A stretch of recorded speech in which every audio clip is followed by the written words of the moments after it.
Mhm.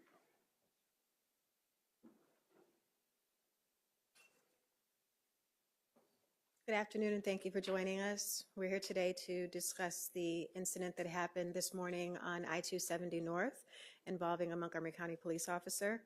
I have some names and spellings for you. First off, we have Captain Warren Jensen. He's with our traffic division, and that's Warren, W-A-R-R-E-N, Jensen, J-E-N-S-E-N. We have County Executive Mark Elrich and Chief Marcus Jones. The suspect involved in this morning's collision is Frederick, common spelling, Raphael, R-A-P-H-A-E-L, Mayorga, M as in Mary, A-Y-O-R-G-A, of Frederick, Maryland. First up is Chief Marcus Jones.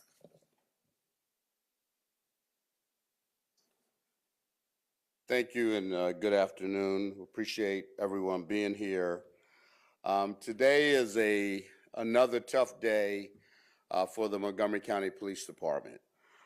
We find ourselves praying for the recovery of one of our own. Sergeant Patrick Kep, who's a 36-year-old officer who has been with our department since February of 2014, was struck by a driver early this morning.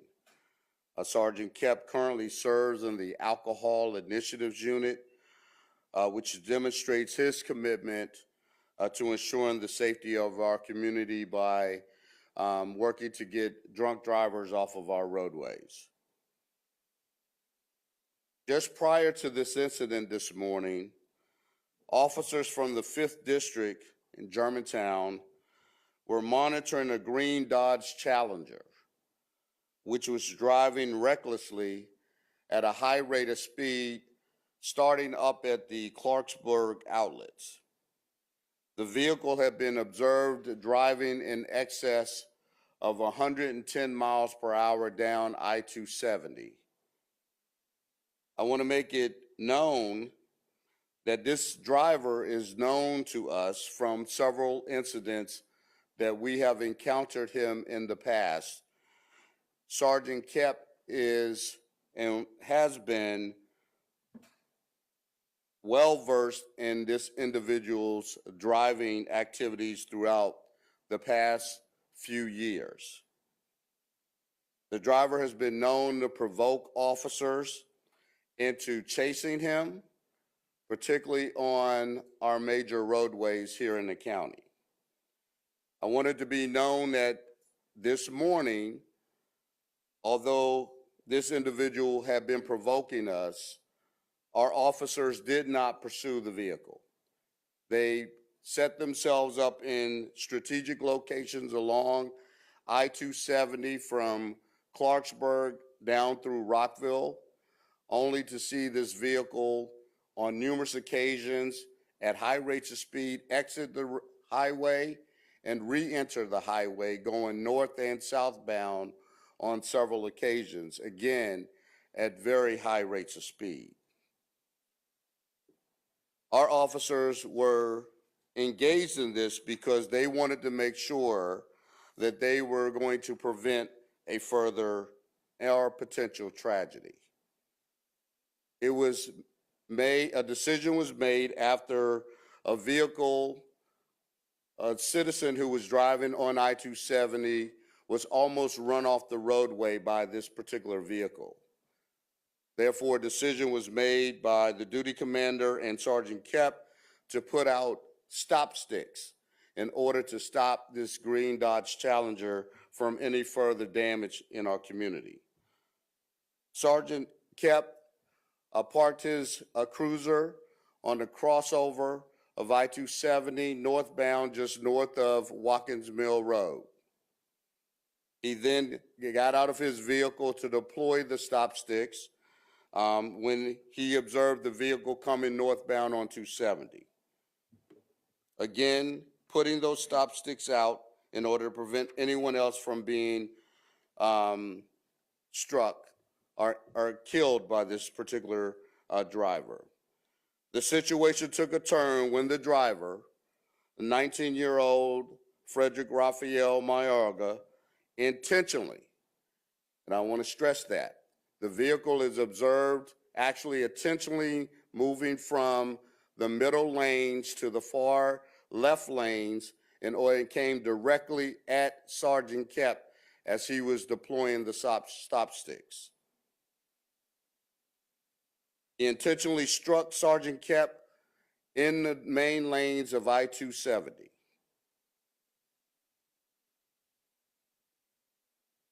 I'm proud to say that despite that situation, our officers showed exceptional courage and professionalism. Officer Andre Smith of the 5th District used stop sticks further northbound on I-270 to disable the suspect's vehicle, at which time Mayorga was apprehended near Clarksburg Road.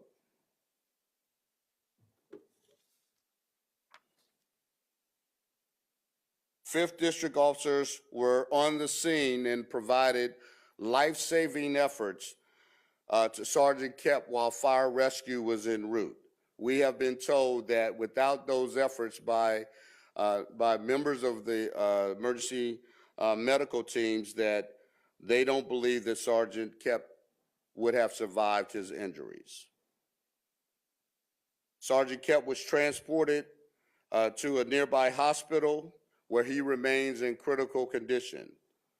Unfortunately, Sergeant Kep has lost the use of both of his legs. Our thoughts and prayers are with Sergeant Kep and his family during this time. He is not alone, and he is surrounded by his family, his friends, and his co-workers. Mayorga now faces charges including attempted first-degree murder. His bond hearing is scheduled for tomorrow. I just want to quickly note, in April of this year, he was charged with several traffic violations for speeding and reckless driving in the city of Gaithersburg. As I also noted that Sergeant Kep knows Mr. Mayorga very well, he arrested him on May 26 with several traffic citations, one to include driving 136 miles per hour in a 55-mile-per-hour zone on I-270, and many other citations to also include reckless driving. This incident has undoubtedly taken a toll on our department. Just last week, we lost one of our own at the 4th District Station, and we are still grieving that loss. We want to emphasize the importance of emotional health and well-being, and our peer support team has been reaching out to our officers and their families to provide the necessary support. We want to thank the county executive for being here with us today, and for all of the county council members who have reached out to support our department, as well as others in our community to do the same. In these trying times, let us stand united as a community and support one another. We will continue to protect our community, and we appreciate your ongoing support. I will turn it over now to the county executive. Thank you. So first of all, I want to express, my condolences to Sergeant Kep, his family, and the entire MCPD family. And Sergeant Kep, at the time of his injury, was attempting to stop an extremely dangerous driver. And the chief has gone over the driver's record. I'll say that one of the things that concerns me, and I think we should look for some legislative help on, this is different than somebody just speeding. This is somebody who is speeding with the intention of trying to provoke a high-speed chase, putting other people at risk. The reason we don't pursue and do high-speed chases is the damage or the risk involved in a high-speed chase. This should not be treated as a regular type of traffic incident, and we should talk to our legislators about a way of criminalizing this in a different way. because otherwise this is not just another speeding ticket doing 80 and a 60. This is a deliberate action and not just a traffic violation. I think it's more severe than that. You know, our officers, you know, put their lives at risk every single day, and the most we ever know is that we're trying to keep them safe. We never know how a day is going to turn out for anybody. Sergeant Kep, you want to thank him for his service, but I want to express my sorrow about his sacrifice. This is a sacrifice he should not have had to make. And I feel for his family that has to endure this. This is obviously a life-changing event. This department in the county is going to continue to be here for the family and make sure they get whatever they need throughout this long road ahead now. And to the department, people in the department who are struggling today, please talk to someone. We have resources, we have peer support, and it's all available to help you with any issues involving mental health. And we need you to take care of yourselves. This is not an easy thing to deal with, I think, you know. When I saw this morning, it was pretty shocking to think that something like this would end this way. And I am glad they're pressing first-degree murder charges, and I sure hope he doesn't get out on bond tomorrow, because obviously if he doesn't have a license and he's doing this and he's got access to cars, there's nothing to prevent him from doing this again. He is an example of somebody who should not be put back on the street, period. So thank you, Chief, and thank you folks in your department.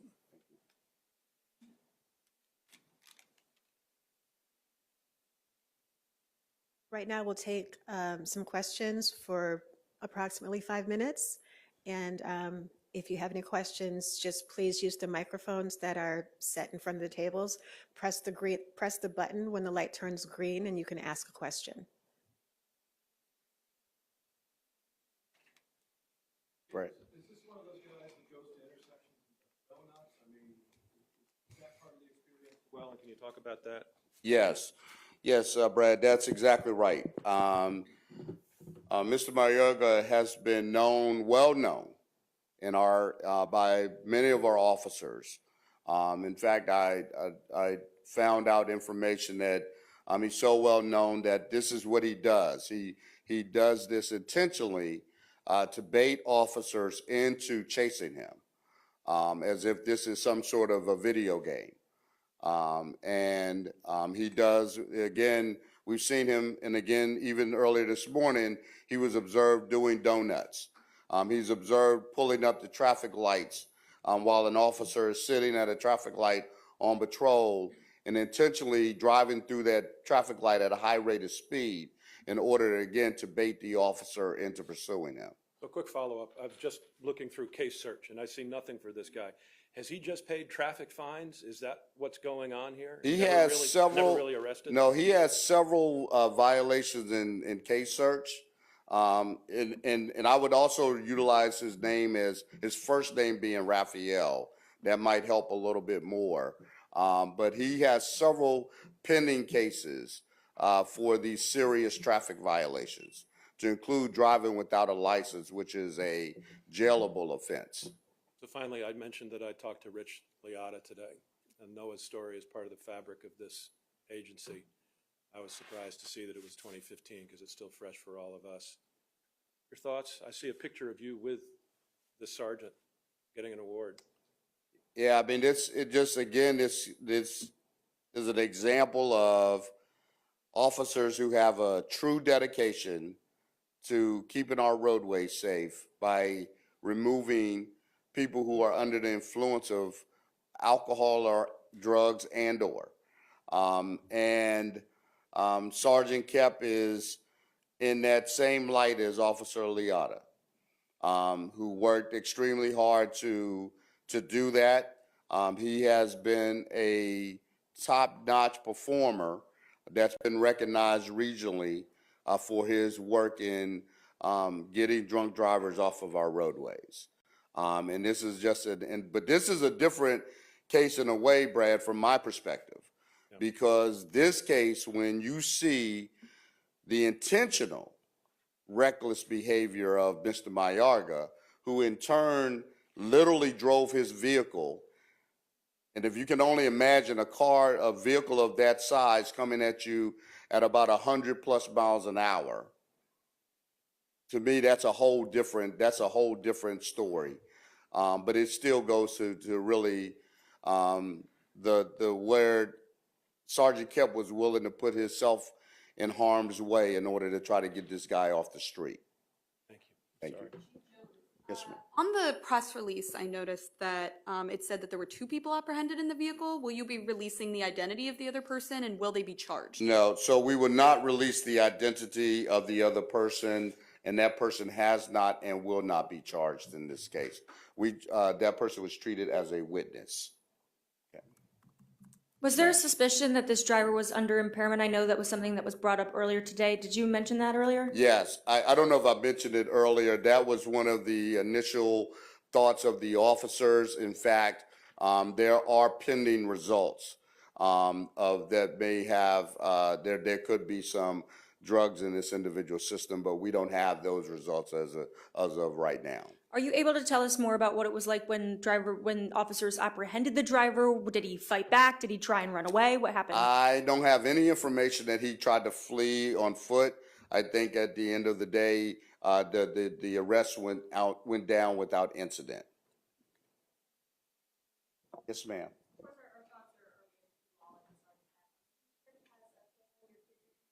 I don't believe Sergeant Kemp is single. He does have his parents that are nearby in our community. But he is. But again, he's well known throughout our department. He's a subject matter expert and really just a phenomenal person. Yes, ma'am. Video capturing this, and will that be used during this investigation? Sorry. That will be presented to the state's attorney for evidence. Okay. Yes. Yes. Chief, when you have a situation like this where the defendant is known from prior, altercations and things like this, why not just go apprehend them at the place where they live and just wait on them to get there and then swoop in and capture them there? Well, that would have been fine if he'd have went, like, if he's just going up 270, and that would have been the end of it. But this individual continued to get off the ramp of the interstate, turn around, go back the opposite direction, still driving at a very high rate of speed. So the question that we always get from our community is that we see reckless drivers, and the accusation is we do nothing. And the question is, if we do nothing and he crashes into, again, a civilian, as he nearly did, observed by one of the officers, then I think we are negligent in our duties as police officers to keep our community safe. So we try to do things that we think are in the best interest and as safely as we can in order to be able to stop that behavior. That's what Sergeant Kemp was on a mission to do. Yes. Yeah, real quick, are you guys going to be putting out a mugshot of this driver? And then also, if I could just briefly ask about the press release you guys put out yesterday about the 4 charged in the connection with the death of the 18-year-old Rosa Sanchez Marino. Okay. Yeah. The mugshot, will you guys be putting that out? We'll probably be releasing something later. Okay. Yes, okay, all right. Thank you, folks.